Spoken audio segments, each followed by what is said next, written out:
Peoria, Illinois, the River City. Very unique to have a city on a river. I can't think of a single other city that has that.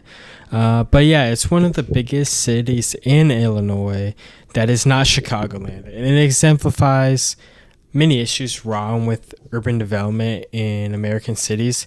So the reason I'm making this video is because I lived in Peoria this summer for an internship I had and came across several things that I thought needed to be improved upon for the city to thrive in the future and to convince any young people to kind of stay in the city. All right, so Peoria is very sprawled out, like many American cities are, and a lot of the new development that is happening in the suburbs. But the downtown has good bones. I think it could be improved upon, become more walkable, have more, efficient urban planning practices.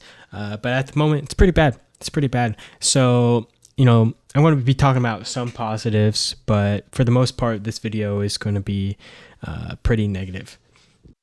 So I would say this is most exemplified in downtown Peoria. So downtown Peoria often feels like a ghost town. There's not many people out and about. Interstate 74, firstly, it spears right through the heart of the city. It clearly splits what used to be two connected neighborhoods. And, I'm going to show some pictures there to represent that. But it's kind of crazy. It just takes up a lot of space. And there was a great plan brought forward by terrain work to cover I-74 and make it into a large park, which would once again connect the neighborhoods. And the pictures are impressive, and it's pretty crazy the difference it makes. But realistically, unfortunately, this plan is just not going to happen. I don't think that much progress has been made. It would be wonderful if it did happen, obviously, but I don't think the chances are very high for that. So some other things that are just crazy about the city. The streets are insanely wide, and there's so many parking garages throughout the downtown. It's kind of ridiculous. So as I was walking downtown on a weekday, it was just weird to see how empty it was. On most streets, there was just no people. And then, so more about the parking lot. So Car Health has a massive surface parking lot right in downtown. I understand hospitals, obviously, they need parking, but it's not a great site to look at, I must say. And I imagine COVID had some effect on how people showed up to work in office buildings there. But at the moment, there's clearly too much infrastructure for cars. Strong Towns has did some data, did some research showing how much parking there is in the downtown area. And it's pretty absurd. The surrounding areas are not better. In fact, they're kind of worse. East Peoria, for example, I think it's a shithole, to be honest. I don't think anyone lives in East Peoria. It's just parking lots, Target, fucking Walmart, Bass Pro Shop. It's just box stores, chain restaurants, and parking lots. Not walkable at all. The best part is the view of the skyline of Peoria, and what is prime real estate. It's just like a small park behind a Walmart. It's ridiculous. I really do not appreciate that. And then also some of the one-ways in the city are 4 lanes for no reason. One of them, ironically, is next to the CityLink transit hub. I'll talk more about CityLink later. I think it's actually pretty good service for the city, but it's just insane how wide these one-ways are that go through the city. They have 4 lanes, and then they have parking lanes on either side. It's just insane. Bike lanes. So the bike lanes in the city, they're not great, right? They have some bike lanes. They have some bike infrastructure, but none of it really leads anywhere. Eventually, people have to take the road, and there's not much bike parking throughout the city at all. For example, like the baseball stadium. This is prime real estate, right? This is an event people would go to in the city, and there's not a lot of parking like immediately near it, which is good. Most places in Peoria have tons of parking near things, but this would be perfect for having some bike parking near the stadium. But there's really none around it at all, and there's a bike lane near it, which is just crazy. I think that just exemplifies one of the issues in Peoria, and I get the feeling that the bike trails that are there are more for leisure and not for actually getting from point A to point B. It's not really for commuters. It's just for fun. So, final quick thing about the downtown is the riverfront. The riverfront has some things on it. There's a nice new museum that is there. There's a farmer's market there during the summer, and there's some parks scattered along it. But really, there should be more development on the riverfront and more green areas. And there is actually a plan to do this. It adds more green space and amenities, but this plan has tons of surface parking included, which defeats the point of having a nice green space. It picked the plan. The city council picked the plan with the most parking. And yeah, I mean, Peoria is spread out, so most people drive cars. But I mean, if you want to actually combat the issue at some point, you need to take draw a line in the sand somewhere, and you need to say, hey, this is a green space. We're going to commit to having less parking and fewer cars. And it won't be done until the city actually tries to limit the amount of cars coming from certain areas. So I stayed at Bradley University this summer, and I think the area is an improvement compared with other parts of Peoria, but it still has issues. So the main street is too wide, I would say, but there are groups of cool shops and restaurants that are walkable to the campus. And the one good thing I would say is the raised table intersection near Bradley. I think is very successful at slowing down traffic and ensuring pedestrian safety. When school is in session, I mean, I would assume this is like the busiest intersection. So it's good that cars are forced to slow down. And, I think people might complain about this intersection, but I think it's definitely very beneficial. There's another good intersection close by where you can't turn right on red, which is also good for pedestrians. There wasn't many of those, but the one I did see, it was pretty good. And I think they should just add more of those. So it's not all great at Bradley. The surface parking lot at Campus Town Shopping Center is huge. I had fun there because I would like skateboard sometimes on it, and because there's like no one around. But I don't think there really needs to be that many spaces in the parking lot. It kind of takes up a huge area. There's also like a bike lane near the campus, but it ends suddenly in front of car parking, which is kind of dumb, right? Because it should connect to a destination. It kind of connects to the sidewalk, which connects to campus, but it's like, what are we doing here? Let's improve. It's a nice bike lane for the most part, but it just needs the final connection. And there should be more bike parking around it.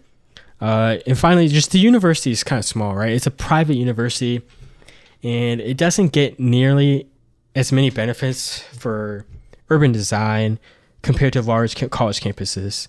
And it almost tucks away itself from the city, further decreasing those benefits. So like the Bloomington Normal area in Illinois is like 40 minutes away.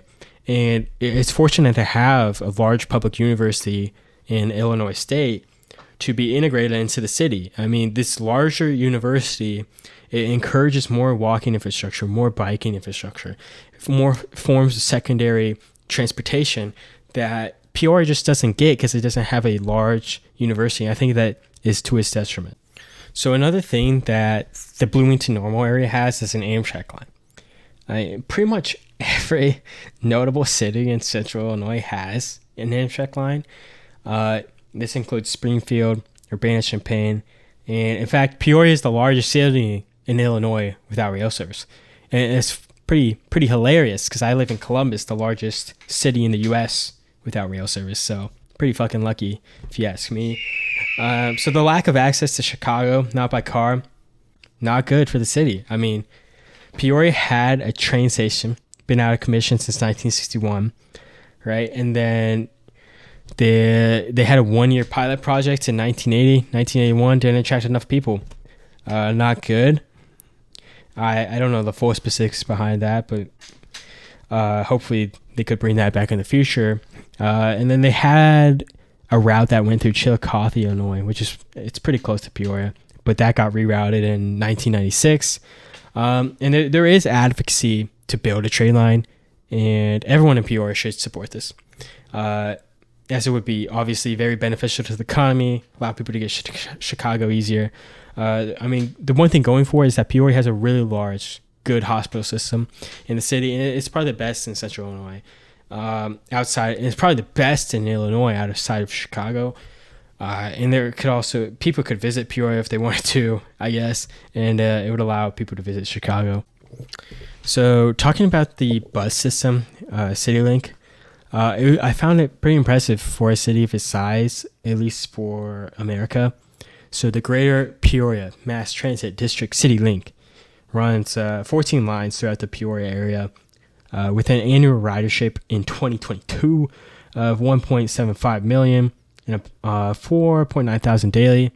They got 3 electric buses in 2021. That's pretty cool. But unfortunately, ridership has been declining in recent years. The coverage of the city is actually pretty good, and the fares are not that expensive, at least to like what I'm used to. In the times of operations on weekdays, they're actually pretty good for popular lines. They go from about 6 a.m. to 11 p.m. But the stops only every 30 minutes. Not great. Ideally, that should be 15 minutes. And even that's not great, but 15 minutes I think is pretty solid for a city of this size. Saturdays and Sundays, less coverage, about 9 to 9:30 on Saturdays, 9 to 8 on Sundays. But overall, I mean, it's a great service. It's great that the city has it. They provide a crucial service to the people in the city who don't have cars. Unfortunately, it's just not convenient to take the bus. So many don't. And the city's car-centric, obviously. So the bus stops aren't very good for the most part. I mean, most of the stops just have a sign.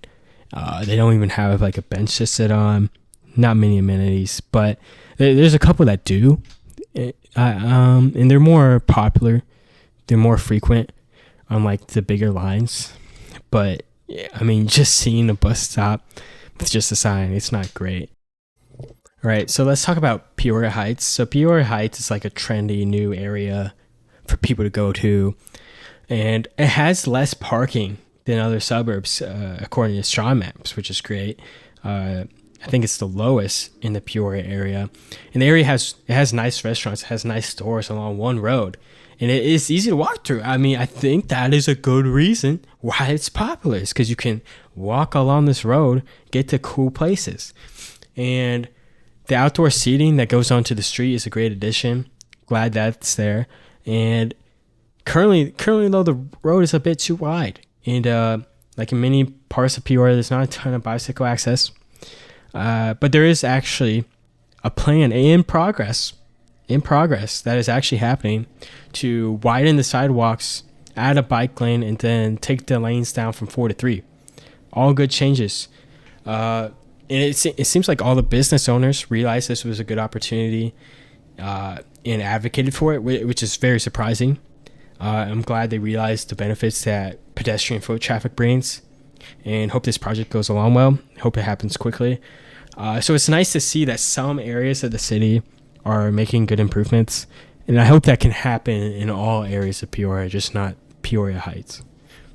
So quick thing about the parks. So the Parks District is the oldest and largest park district in Illinois. It's almost 60 square miles. The parks got hiking trails, mountain bike trails. They also have lots of disc golf courses in Peoria. It's actually insane how many disc golf courses they have. The parks are nice. Some of them are easy to access to on foot. I think the best example of this is Bradley Park. I went to Bradley Park a lot when I was there. Nice green space, very walkable. Nice disc golf course, and it's a good feature of Peoria. And I hope that it continues to get funding and growth, and it seems like it will. The people of Peoria seem to really like the Parks District, and the parks are popular. I mean, people go to them. So this is a good feature of Peoria, and I hope it continues. All right, so Peoria, like many U.S. cities, suffers from too much car infrastructure and sprawling suburbs. And many changes must be made in order to make the city a more friendly place to pedestrians and other transportation options. The downtown area has really good bones, really good infrastructure. and it's a good core. It should not be abandoned. But there are some positives in the city I mentioned, and I hope that more action takes place. It's important that people become aware of the problems in the cities they live in, think of ways they can improve it, and if possible, get involved in local advocacy, get on a board, go to a protest, go to something for urban development, transit, pedestrian causes, and get involved in the local government to push these ideas. I want to thank the Peoria Star Journal and Strong Towns for providing a lot of information to this video, a lot of actual facts. It would be used in the video. This is the first urban planning video I've ever made, and it's the most effort I've ever put into any kind of video.